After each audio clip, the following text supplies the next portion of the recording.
शुभं करोति। नमस्कार विवेक महाजन. सॉरी डिस्टर्ब केलं तुम्हाला. नाचून घ्या तुम्ही.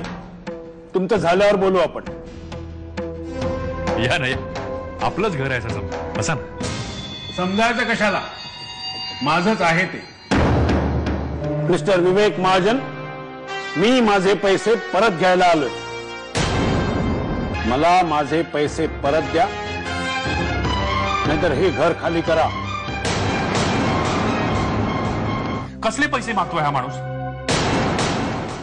सांगा विवेक शेठ, सांगा काय संबंध आहे? तुम्ही मला शब्द दिला होता की माझ्या मुलीच्या लग्नापर्यंत तुम्ही थांबाल, आणि आता तुम्हीच बदलला शब्द. काय वाकडं कराल?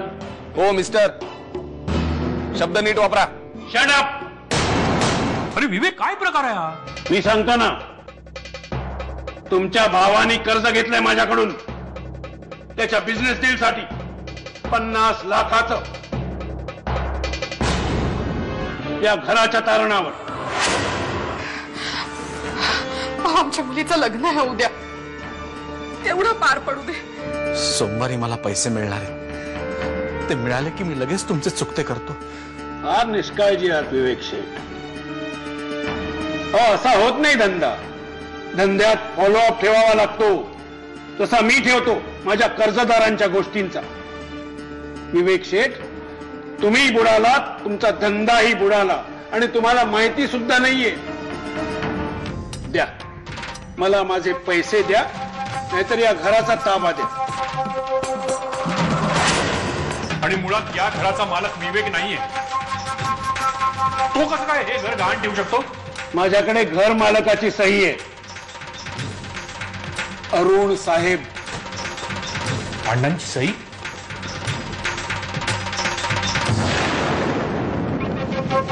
द्या, नीट तपासून घ्या.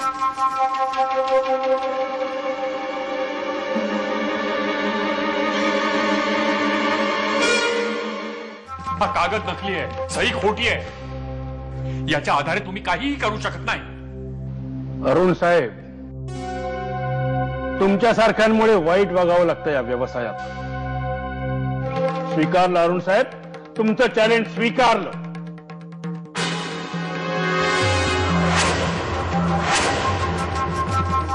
आता मी काय करू शकतो ते बघालच तुम्ही.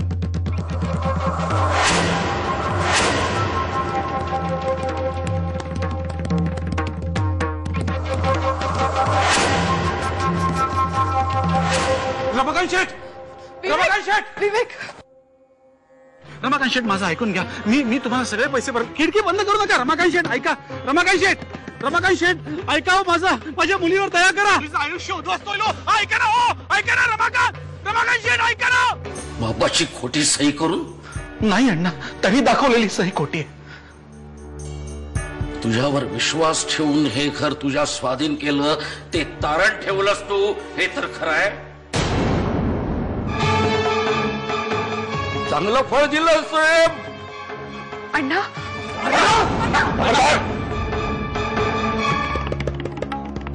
अण्णांच्या अंगाला हात लावू नको. तुझ्यामुळे ही परिस्थिती आली आहे त्यांच्यावर. डॉक्टर यायला हवेत आता लगेच. पण ते पेशंटकडेच अडकले असतील तर?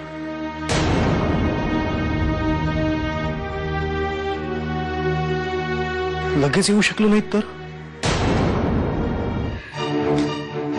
रामखोर साले. विवेक, मुद्दामून उचलत नसतील फोन. काय उत्तर देणार मला?